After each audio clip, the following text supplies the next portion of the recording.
Hey everyone, I have another Christmas in July video for you. Today we are going to be making a gingerbread plushie using felt.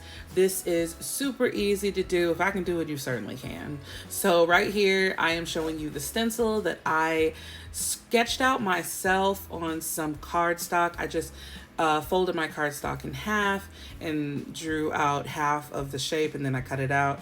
It's not perfect, but it'll do. In retrospect, I do wish it was a little more, I wish the arms were a little more spaced away from the head, but it works out fine in the end.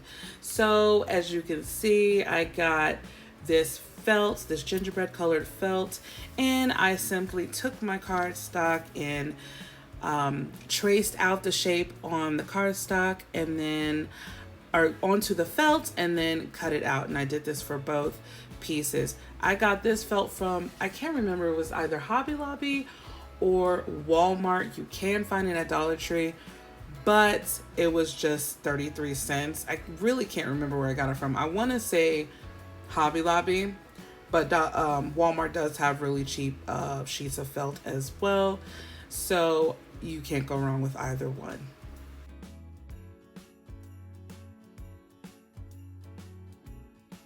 And to give myself a little wiggle room, I did cut above the trace that I did slightly, just to give myself a bit of space for my hot glue.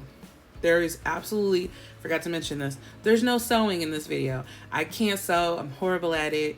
I do want to try one where I sew using yarn. Let's see if I can manage that, but this one is purely hot glue, so super easy. Once I got both of my pieces cut out, I lay them I lay them where the marker is on the inside so you can't see it on the outside, and I use that kind of as a guide to put my hot glue so I could try to avoid any hot glue spilling out of the seam.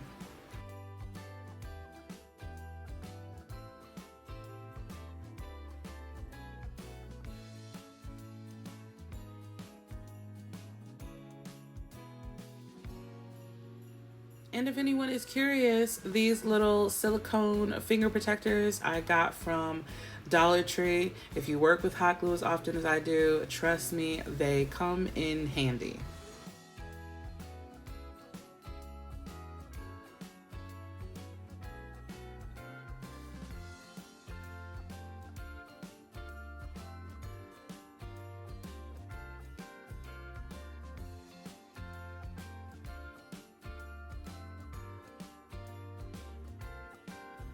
Right here, I know I seemed a little bit confused, but I was just trying to dictate which spot would be best to leave open so we could put the stuffing in later. Keep that in mind when you're doing this. It's a plushie, so you're going to want to stuff it. So make sure that the hole that you leave open is big enough to get the stuffing inside. That's what she said. It's cold outside, but the fire keeps us warm. We can spend the night underneath the mistletoe.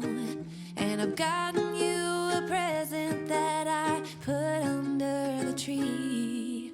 Tomorrow it is Christmas, the first for you and me. The snow is falling down, the storm is on its way, but as long as you're around, everything will be okay. 'Cause all I wanna do is spend this holiday with you. Tomorrow it is Christmas, the first for me and you. So I had an old pillow that really wasn't being used, and I just cut it open and fluffed, took a chunk of the polyfill and just fluffed it.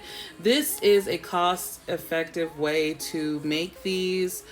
You don't have to go buy a bag of polyfill or anything like that. If you have an old pillow lying around, you could just keep it for stuff like this. So I decided to leave the head and part of the arms open so I could get the polyfill in. And you see I'm pulling it apart, just trying to fluff it up. And I use that pen to just nestle it down into the limbs. Now, you want to be careful. Make sure that your hot glue is completely cool.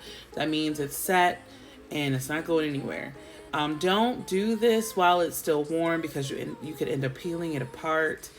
I did a Halloween project similar to this, not with gingerbread, obviously, but it was with something else, and I was so impatient. I didn't wait for the hot glue to cool completely, and then I ended up popping the seam and had to do it all over again. It was a mess. So just wait until it's completely cool, then do your stuffing. As you can see here, I finished stuffing it and I sealed it up with my hot glue. Now it was time to decorate. I wasn't happy with the shape of his head. I wish it was a bit more round, and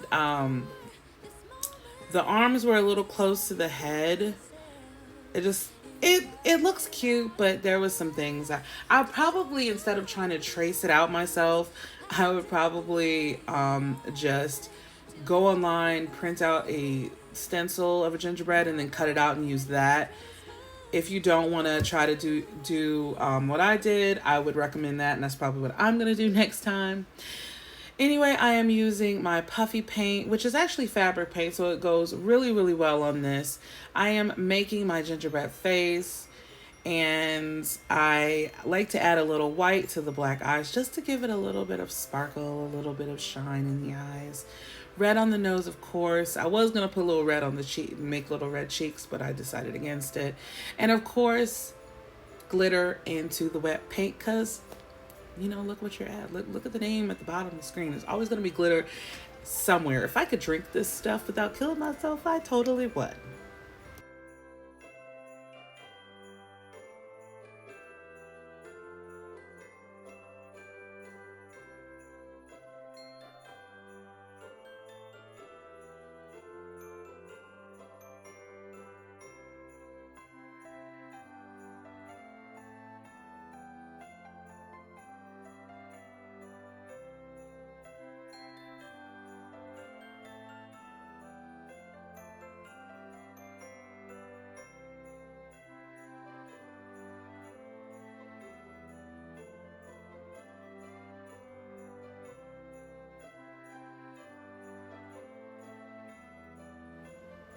Friendly reminder, when doing something like this, if you want to add sprinkles and glitter, add your sprinkles first. I cut it out, but I put the glitter on first and then started I had to use my tweezers to kind of push the sprinkles into the paint. Just avoid that. Sprinkles first, glitter last. And you'll be able to brush off the excess glitter once it completely dries. So I know it's looking a little ashy. He looks a little ashy at the moment, but I brushed that all off when he's all done.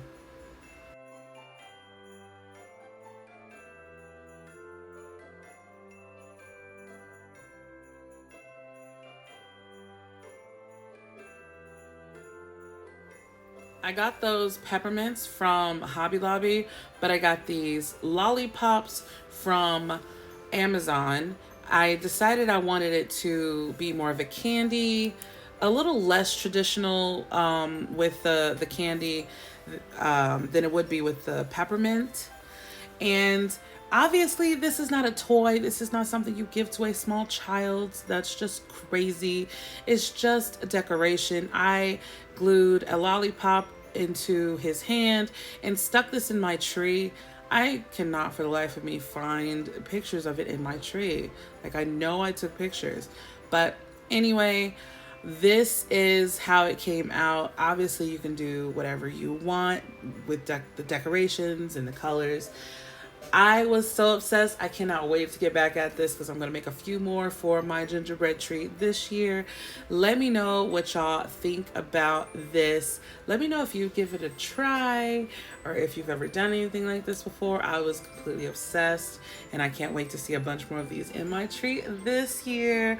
Thank y'all so much for watching. That I think concludes the Christmas in July videos, but I'm obsessed, so we will be back very soon with more Christmas DIYs. Let me know what y'all think about this one, and I will catch you in the next one. Bye.